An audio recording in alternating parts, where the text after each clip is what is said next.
बिस्मिल्लाहिर्रहमानिर्रहीम, अस्सलाम वालेकुम नाज़रीन। आप यूट्यूब चैनल देख रहे हैं, मैं इमरान खान हूँ। सबसे पहले कुछ पॉलिटिकल डेवलपमेंट्स हैं वो आप तक पहुँचा देते हैं और उसके बाद फिर हम जाएंगे कुछ और ख़बरों की तरफ। और ये बहुत बड़ी ख़बरें हैं, ये पाकिस्तान के फ्यूचर के साथ जुड़ी हुई हैं। लेकिन पहले ये देख लें कि पाकिस्तान तहरीक इंसाफ ने एक फ़ैसला किया है। पहले ये पता चल रहा था कि 9 जनवरी को बंदे इकट्ठे होंगे और अपने तमाम MPs को इकट्ठा करने के बाद इमरान खान साहब ये ऑर्डर करेंगे कि 10 तारीख को एतमाद का वोट लें वज़ीर आला पंजाब, और जब 11 को अदालत के सामने जाएं तो बोलें हमने एतमाद का वोट ले लिया है, और उसके बाद असम्बलियाँ तहलील कर दें। लेकिन अभी कुछ सिचुएशन बदली है। सिचुएशन बदलने की जो वजह समझ आ रही है, एक तो ये है कि इमरान खान साहब ने कहा कि एस्टेब्लिशमेंट अब भी उनके लोगों को न्यूट्रल रहने के लिए कह रही है, या एस्टेब्लिशमेंट अब भी उनके लोगों पे दबाव डाल रही है कि वो परवेज़ इलाही के लिए एतमाद का वोट ना करें। ये इमरान खान साहब के लिए थोड़ी मुश्किल सूरत हाल है, और क्योंकि एस्टेब्लिशमेंट दबाव डाले तो 2 4 5 बंदे तो ले ही जाएगी, और इतने बंदे ले जाकर फिर परवेज़ इलाही साहब एतमाद का वोट नहीं ले पाएंगे। लेकिन हमजा शहबाज फिर भी वज़ीर आला पंजाब नहीं बन सकते। वजह यह है कि रन ऑफ इलेक्शन में भी हमजा शहबाज की कामयाबी के इम्कानात ना होने के बराबर हैं। उनकी सीटें ही बहुत कम है। जब तक ये पूरी काफिली वो नहीं ले जाते तब तक वो वज़ीर आला नहीं बन सकते, मुमकिन नहीं है। उनके आज़ाद लोग उनको छोड़ कर जा रहे हैं। तो इमरान खान साहब को ये बताया गया कि अदालत के साथ इसको मशरूत कर दिया जाए, क्योंकि काफिली का भी ये सोचना है, और परवेज़ इलाही साहब पहले ही ये फैसला कर चुके हैं कि वो एतमाद का वोट नहीं लेंगे, और इसको अनाउंस भी कर चुके हैं। उन्होंने इमरान खान साहब को मशवरा भी दिया। मेरे ख्याल में इमरान खान साहब ने परवेज़ इलाही साहब का मशवरा मान लिया है। ना मानते तो परवेज़ इलाही साहब ने फिर भी अपनी मनवा लेनी थी, क्योंकि इस वक्त गेम परवेज़ इलाही के हाथ में है, इमरान खान के हाथ में नहीं है। अगर इमरान खान के हाथ में होती तो इमरान खान उसी तरह असम्बलियाँ तोड़ देते या तोड़वा देते जैसे इमरान खान साहब ने कौमी असम्बलियाँ तोड़ दी थी और सदर पाकिस्तान को फौरी तौर पे तहलील करने के लिए लिख कर भिजवा दिया था समरी में। तो एक तो ये खबर है। दूसरा ये है कि शेख रशीद ये दावा कर रहे हैं कि इमरान खान साहब ने ये फैसला कर लिया है और 9 जनवरी से मौजूदा PDM हुकूमत की उल्टी गिनती शुरू हो रही है। ये उन्होंने दावा किया है।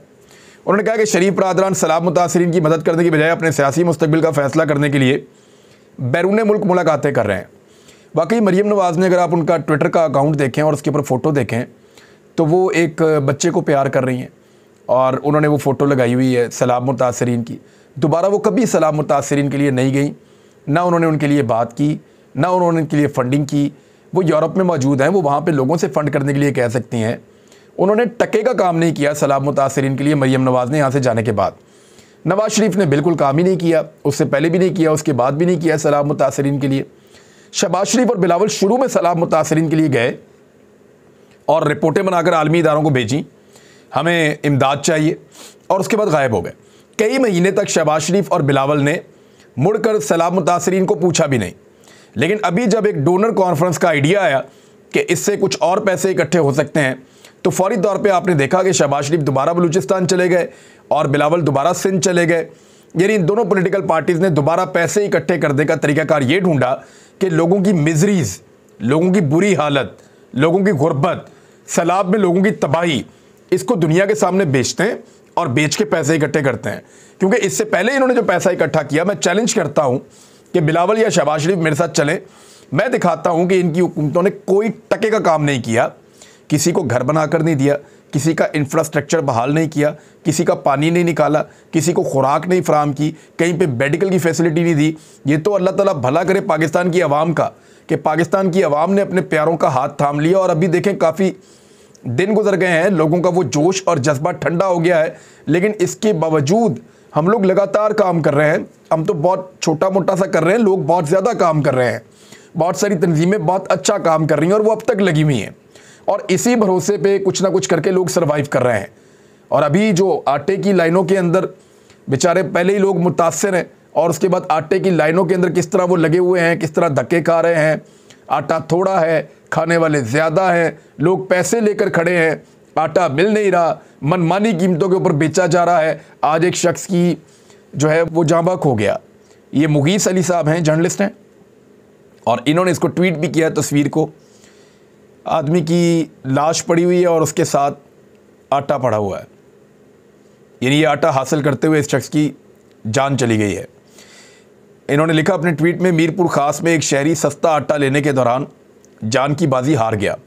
या अल्लाह रहम कर, एक तरफ अय्याश हुक्मरान तो दूसरी जानिब गरीब अवाम। बिलावल ने पूरी दुनिया का टूर किया है सैलाब के दौरान और कोई मदद नहीं ला सके वो, और अगर उन्होंने मदद ली भी तो वो कहाँ गई किसी को कुछ पता नहीं है। मैंने खैमे भी नहीं देखे पूरे सिंध के अंदर जो बैरूनी इमदाद के तौर पे आए थे, बल्कि डेरों के ऊपर पड़े हैं सामान। आटा सिर्फ वो बांटा गया जो गीला हो गया था किसी वजह से, और वो डलियां बन गई थी, वो आटा बांट रहे थे एक जगह पे हमने देखा। मैंने सहाफ़ियों को जो मेरे साथ गए थे उनको मैंने कहा 2 दिन तक गाड़ियां लेके घूमो और देखो अगर कहीं पे गवर्नमेंट या कोई नज़र आए। दादू में कोई नज़र नहीं आया। इंटीरियर सिंध के अंदर कई शहरों में हमने इसी सूरत हाल का जायज़ा लिया, इसी सूरत हाल का हम गवाह बने हैं इसका, और हमने खुद मुशाहिदा किया इन सारी चीज़ों का। तो शेख रशीद ये कह रहे हैं कि उल्टी गिनती शुरू हो गई है, और ये इस बुनियाद पे कह रहे हैं कि अप्रैल में 9 जनवरी से शुरू होकर अप्रैल में ख़त्म हो जाएगी। उन्होंने कहा कि मैं नए साल में लाल हवेली से अपनी तकरीर कर रहा हूँ, जब मैं टीवी पे नज़र आता हूँ तो मुखालिफिन चैनल बदल देते हैं। और शेख रशीद ने कहा कि पापड़ वाले फलूदे वाले ये सारी चीज़ें उन्होंने की, लेकिन उनका ये कहना है कि ये इलेक्शन का टाइम आ गया, हुकूमत डिलीवर करने में नाकाम रही है और अब उल्टी गिनती शुरू कर दें, ये उनका दावा है। लेकिन पाकिस्तान तहरीक इंसाफ ने फ़िलहाल ज़राए के मुताबिक 9 जनवरी को एतमाद का वोट शायद वो नहीं लेगी, लेकिन अब भी अगर उनके बंदे पूरे हो जाते हैं और एस्टेब्लिशमेंट का दबाव उनके बंदों के ऊपर से उठ जाता है तो वह एतमाद का वोट लेकर भी चले जाएंगे, वरना मामला अदालत के अंदर तो है ही।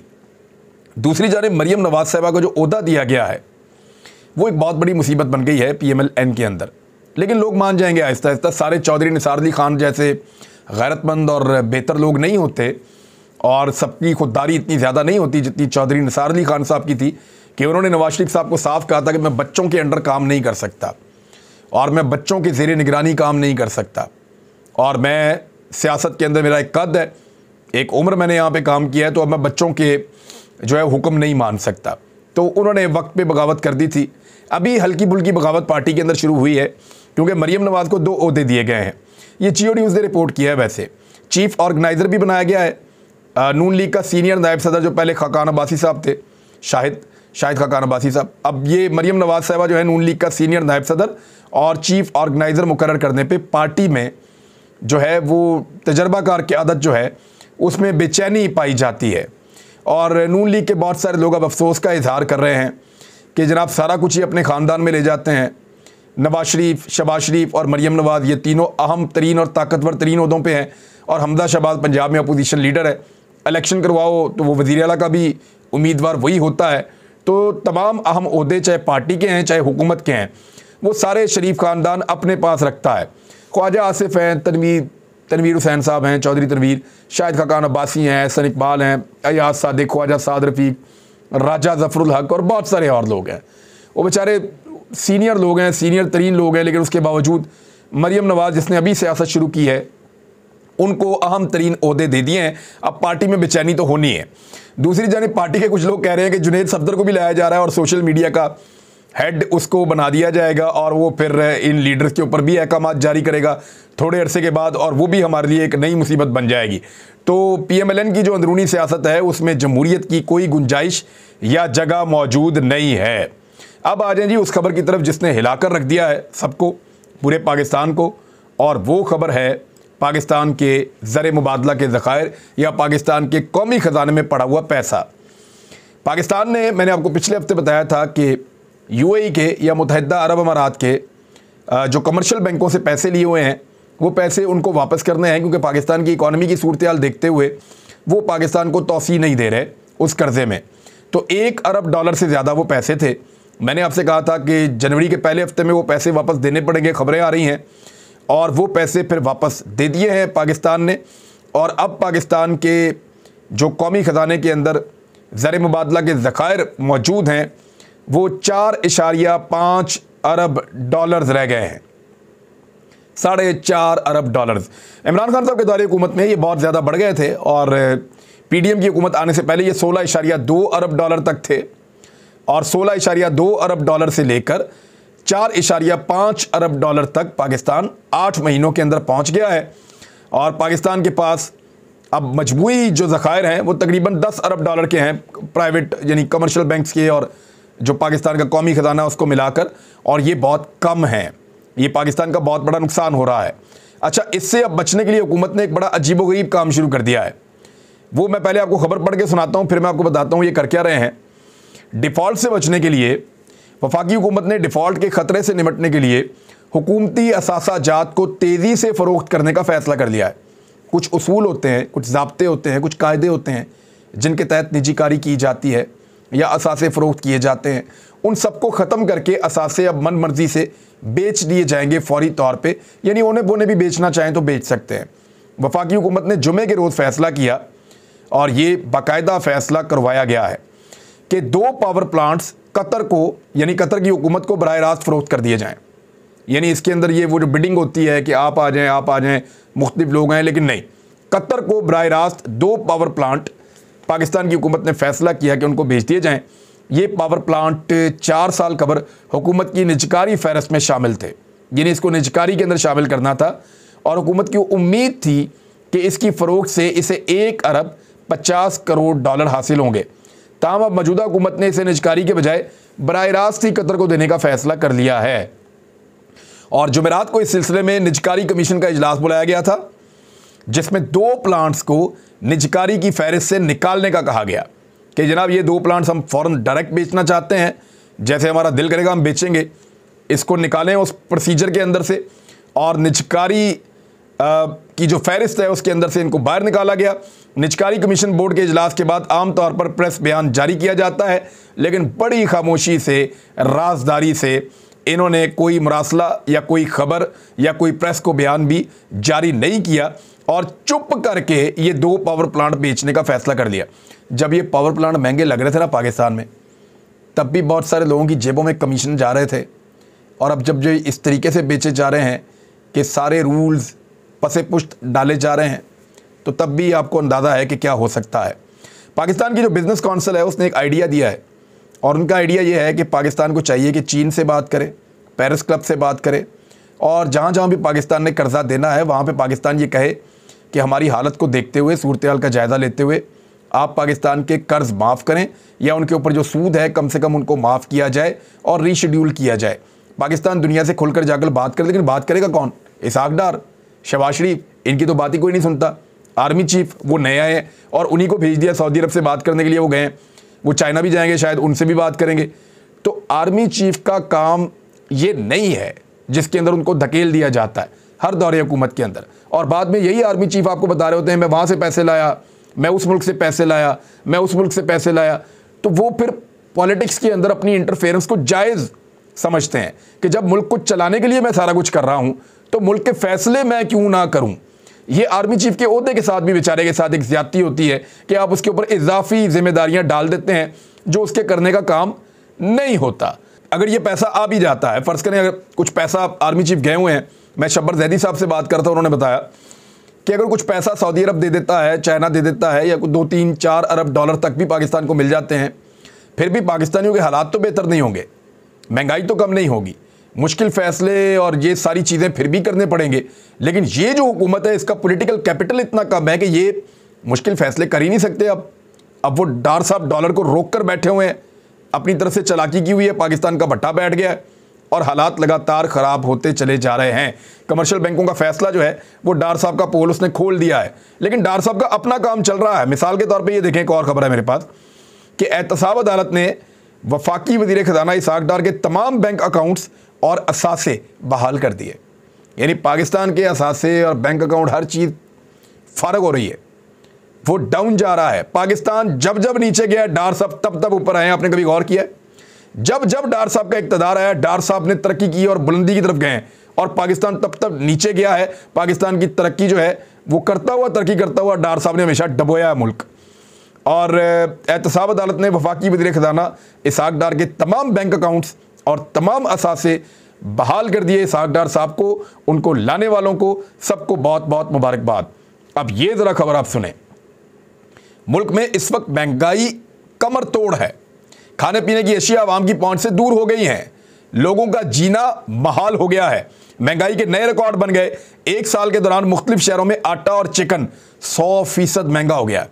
40 रुपए वाला प्याज 250 रुपए किलो से ऊपर चला गया है। चावल के नर्ख भी आसमान से बातें कर रहे हैं। चक्की के आटे की कीमत 160 रुपए किलो हो गई है। मार्केट में गंदम 5200 रुपए फी मन पे पहुंच गई है।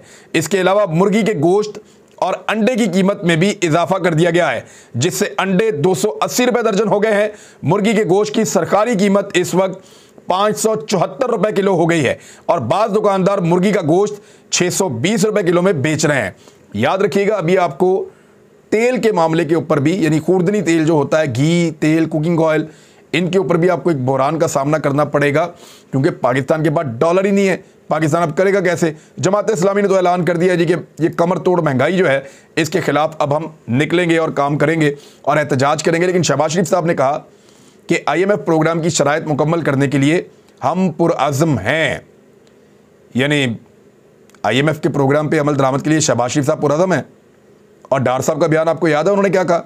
उन्होंने कहा IMF वो शराइत ना रखे जिनको पूरी नहीं कर, यानी डार साहब कहते हैं कि IMF की शराइत हम पूरी नहीं कर सकते।